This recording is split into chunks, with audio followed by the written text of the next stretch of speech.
In a world where the rise and fall of empires is often told through the lens of Europe, Asia, or the Middle East, there lies another tale, a vast, rich, complex tapestry of kingdoms and civilizations across Africa whose stories shaped continents and seas, whose legacy endures in stone, in gold, in culture, in human memory.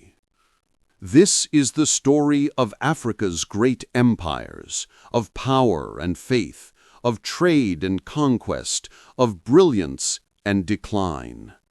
Join us as we journey through time to rediscover a continent that too often has been overlooked. And if you believe these stories deserve to be better known, please hit like, share this video, and subscribe. Your support helps us bring forgotten histories to life.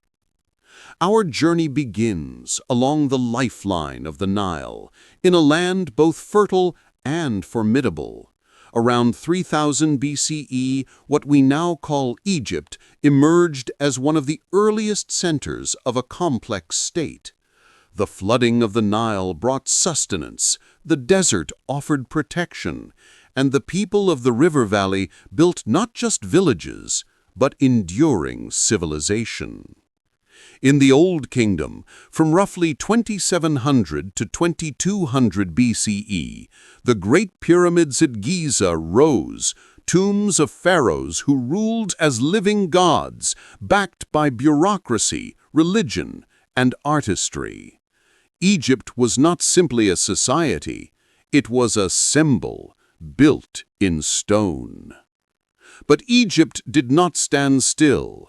The Middle Kingdom, and later the New Kingdom circa 1550 to 1077 BCE, brought renewed power, territorial expansion, and new religious and cultural depth. Monarchs like Hatshepsut, Akhenaten, and Tutankhamun left their mark, and the Egyptian Empire extended its sway into Nubia, modern Sudan, the Levant, and beyond. Yet as with all great powers, decline came. The Third Intermediate Period, foreign invasions, internal fissures, Egypt's golden age eventually faded. But the legacy remained. Innovations in writing, mathematics, architecture, and religion that would echo through the ages. Only south of the Nile's Great Valley, in the lands of Nubia, today's Sudan, lay the Kingdom of Kush, an African empire forging its own path, often in the shadow of Egypt, yet distinct and powerful in its own right. Emerging around c. 1070 BCE during Egypt's Third Intermediate Period, Kush adopted many Egyptian traditions, pyramids, deities, hieroglyph-style writing. Yet the Kushites were also their own people, with their own language, culture, and ambitions. In the 25th dynasty, roughly 760 to 656 BCE, the Kushite pharaohs ruled Egypt itself, an inversion of the typical power dynamic. But even this zenith did not last. As the Assyrians, Persians, and other powers encroached, Kush's influence waned, its capital moving to Meroe, its pyramids smaller, but no less meaningful. Gradually, the changing climate, shifting trade routes, and outside invasions extinguished its dominance. Nevertheless, Kush left behind towering pyramids in Sudan more numerous than those in Egypt, and a testament to Africa's own deep indigenous history of empire. Turning our gaze westwards along Africa's northern shores, we encounter the mighty maritime city-state of Carthage. Founded by Phoenician settlers in the 9th century BCE, Carthage grew into a Mediterranean powerhouse, trading, navigating, warring. From North Africa, the Carthaginians projected their influence, controlling Sicily, Sardinia, parts of modern Spain. Their navy competed with Rome. The legendary General Hannibal Barca, crossing the Alps with elephants into Italy, remains one of history's most audacious military commanders. But after the long Punic Wars with Rome, Carthage was destroyed, its city razed, its people enslaved, its territory absorbed. Yet the story of Carthage remains emblematic of Africa as a seat of power, commerce, and competition, not simply a passive bystander to Mediterranean history. In the Horn of Africa lies the ancient kingdom of Aksum, today northern Ethiopia and Eritrea. Once a formidable empire that connected Africa with Arabia, the Red Sea, and the ancient world. From the 1st century CE onward, Aksum flourished through trade in ivory, gold, spices, and textiles. By the 4th century, under King Izana, it became one of the earliest states to adopt Christianity as its official religion. The obelisks, the inscriptions in Gez, the maritime connections, they all testify to a vibrant, worldly empire. Yet in the 7th century and beyond, as Islamic powers emerged and trade dynamics shifted, Aksum's dominance began to fade. Its legacy, however, endures in the Ethiopian Orthodox Church and the proud historical memory of a people whose empire once stood among the great powers of its era. Now we travel to West Africa, to an empire that rose on the back of wealth, trade, and scholarship. The Mali Empire, emerging from the Ghana Empire's shadow in the 13th century, under the leadership of Sundiata Keita, Mali expanded across modern Mali, Senegal, Niger, and beyond. Mali's affluence was legendary. The city of Timbuktu became a beacon of learning. Its manuscripts, its mosques, its scholars, drawing students from across the Islamic world. During the 14th century, Mansa Musa made his famous pilgrimage to Mecca, distributing vast quantities of gold and thereby broadcasting Mali's fame far beyond Africa's shores. Yet internal strife, changing trade routes, and external pressures eroded Mali's foundation.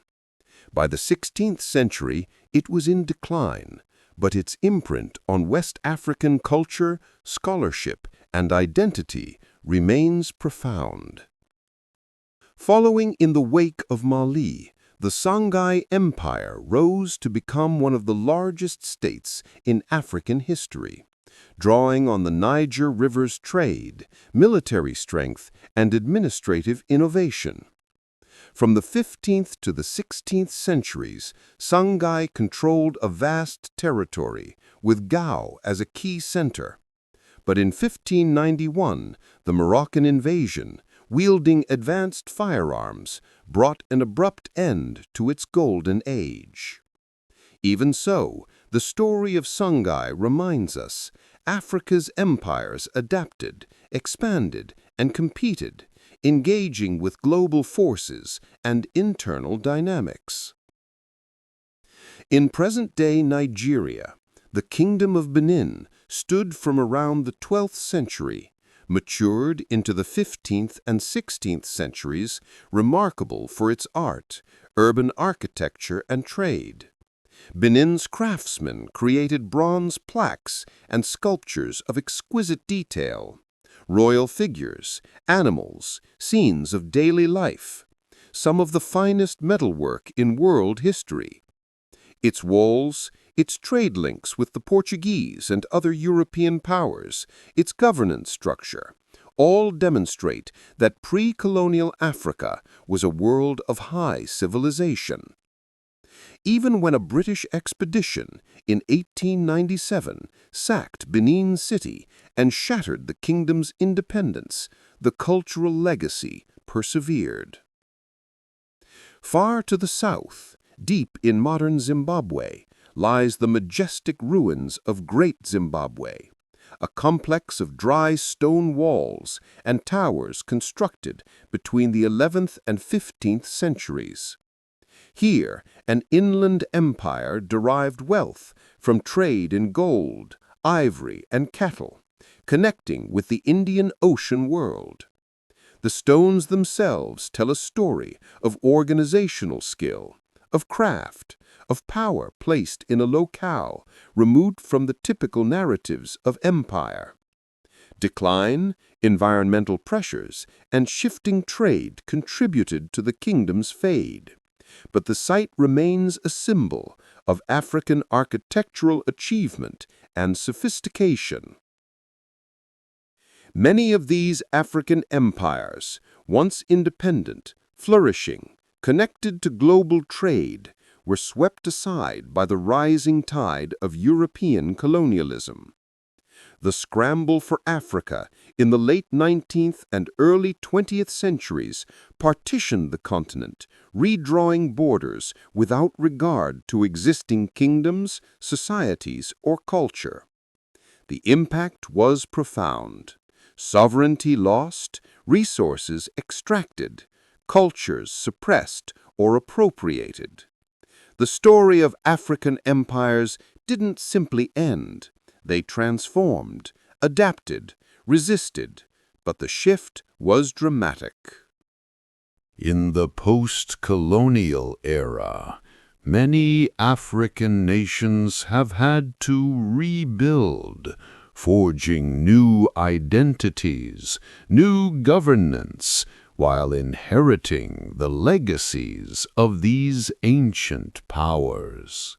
The echoes of empires like Mali or Aksum, Benin or Great Zimbabwe still resonate in language, religion, art, and memory. So why revisit these empires? Because they remind us that Africa has always been a world of agency and influence, not merely a backdrop. The continent shaped trade routes, religions, arts, ideas. These were societies with architects and scholars, warriors and traders, builders and visionaries. When we recognize the depth of Africa's history, we begin to understand how modern challenges and opportunities are rooted in centuries of transformation, interaction, and innovation. And for viewers around the world, these aren't distant tales. They are our human story of power and decline, of connection and separation, of rise and renewal. From the sands of Egypt to the gold fields of Mali, from the coast of Carthage to the inland walls of Great Zimbabwe, Africa's empires left footprints across continents and centuries. They rose, they ruled, they declined, but they left legacies that endure. The story of Africa is not incomplete. It is not secondary. It is central. As we reflect on these empires, we honor the memory of those who built cities with their hands, traded across deserts, governed for centuries, and left works of art and architecture that still inspire. Thank you for journeying with us through time and across terrain. If you learned something new today, if this story resonated with you, please hit like, Share this video and subscribe so that these stories can reach more people. Tell us in the comments which African empire surprised you the most. Which story do you want us to explore further? Until next time, keep asking history's questions, keep seeking the untold stories, and remember, the past shapes our present, and our understanding shapes our future.